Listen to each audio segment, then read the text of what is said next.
Est-ce que ce monde, il a été créé à partir de rien ou est-ce qu'il s'est lui-même créé? Il est apparu dans l'existence sans avoir une cause externe à lui qui soit responsable de son existence? C'est pas possible. Est-ce qu'il s'est lui-même créé, comme le disent certains athées, qui disent que le monde au début, il n'existait pas, puis après il y a eu une nébuleuse qui a provoqué du gaz, le gaz il s'est transformé en nuage, le nuage il a commencé à produire de l'hydrogène, du carbone, puis après ça a donné des êtres organiques. Am khuliqu min ghayri shay'in am humul khaliqun. Est-ce que ce monde il est apparu comme ça subitement tout seul? C'est pas possible. Est-ce qu'il s'est lui-même créé alors qu'il n'existait pas? Ça aussi c'est pas possible. Ça, ce sont les preuves que ramènent généralement les ulama pour montrer l'existence de ce monde. Le premier, c'est le principe de la régression. Une chose qui a un début a forcément une cause qui est responsable de ce début. Le deuxième, c'est que cette régression ne peut pas être à l'infini. Il faut bien qu'à un moment, ça s'arrête. Le troisième, c'est ce qu'on est en train d'expliquer, c'est qu'une chose, elle ne peut pas s'être créée elle-même. Elle est inexistante. Comment elle peut se créer alors qu'elle n'existe pas? Tu me dis, comment ce monde, il existe? Parce qu'il s'est créé lui-même. Comment ce monde, il s'est créé lui-même? Parce qu'il existe.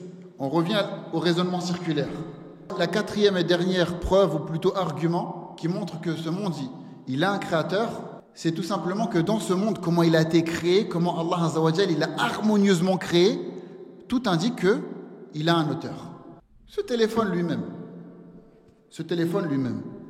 Je viens, même mon fils de 7 ans, je dis ce téléphone, il s'est lui-même créé. Il s'est créé tout seul, comme ça, les fils, ils se sont mélangés eux-mêmes. Et après, maintenant, on peut le prendre, téléphoner à quelqu'un et parler avec une personne qui est à l'autre bout du monde. Il a 7 ans, mon fils. Est-ce qu'il va me croire, ça? Ça, c'est un petit truc, un petit téléphone de rien du tout. Que dire de ce monde dans lequel nous vivons?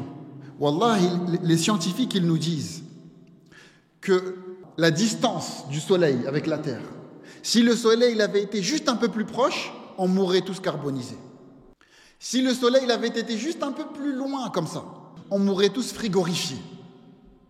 Les scientifiques nous disent que la taille de la Terre, si elle avait été un peu plus petite, la gravité serait tellement faible qu'on ne pourrait plus s'y établir. Si elle avait été un peu plus grande, la gravité serait telle qu'on ne pourrait même plus s'y déplacer. Tout est parfaitement, harmonieusement créé dans ce monde. Ça veut dire que ça a un auteur. C'est ce qu'on appelle al-illatul gha'iyya, la cause finale. La taille de la terre, elle a une cause bien spécifique pour que les créatures puissent s'y établir tout en s'y déplaçant.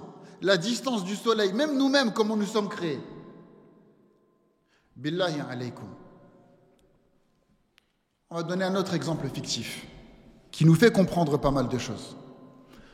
Une personne, elle vient d'un pays dit sous-développé. Quand on dit sous-développé, on parle ici technologiquement. Parfois, dans ces pays-là, ils sont largement en avance sur tout ce qui est valeur morale. Une personne qui vient de ce pays en France, elle n'est jamais allée dans un centre commercial. Lorsqu'elle va dans le centre commercial, elle s'approche de la porte. Qu'est-ce qui se passe? La porte, elle se met toute seule à s'ouvrir. Comme ça. Les portes automatiques. Elle rentre dans le centre commercial. Une fois à l'intérieur, rentrée, les portes, elles se mettent à se fermer. Elle va se dire, waouh, qu'est-ce qui vient de se passer? Elle regarde la porte, elle voit que cette chose-là, elle se reproduit à chaque fois que quelqu'un rentre dans le centre commercial. Une personne, elle arrive, elle s'approche de la porte, elle s'ouvre. La personne, elle rentre à l'intérieur, la porte, elle se ferme. Elle va se dire, il y a quelque chose. C'est pas normal. Elle va méditer sur la porte, elle va voir en haut un détecteur de mouvement. Elle va comprendre que il y a quelqu'un qui a construit cette porte de cette manière parce qu'on est dans un centre commercial et que les gens, ils portent des courses. Et que cela est plus facile que de poser les courses et d'ouvrir la porte par la poignée. Donc il y a un auteur qui a pensé à créer ces portes-là automatiques pour faciliter les gens qui vont faire leurs courses. Eh bien, c'est la même chose, ce monde, il a tellement été harmonieusement créé, et à chaque fois, il y a une cause finale, un but, pourquoi les yeux, ils sont créés comme ça, devant, parce qu'on marche vers l'avant, etc., que cela ne peut être qu'une preuve irréfutable qu'il y a un auteur à ce monde. وَفِي الْأَرْضِ آيَاتٌ لِلْمُوقِنِينَ وَفِي أَنفُسِكُمْ أَفَلَا تُبْصِرُونَ. Et sur terre, il y a des preuves pour quiconque demande à être certain de l'existence d'Allah. Et même en vous-même, il y a des signes. Un jour, je suis tombé sur une vidéo d'un Américain. Il racontait sa conversion à l'islam. Il était convaincu que la religion de l'islam était la vérité, mais il manquait le déclic, comme on dit. Il a dit, cette religion est peut-être que vérité. Allah Azza wa Jal, il existe. Dieu, il existe. Mais il voulait quelque chose. Et il était devant le Coran. Il disait, Dieu, si tu existes, envoie-moi un signe. Et là, il attendait comme dans les films un éclair. Il attendait comme ça, est-ce qu'il va voir quelque chose et tout. Et il ne voyait rien.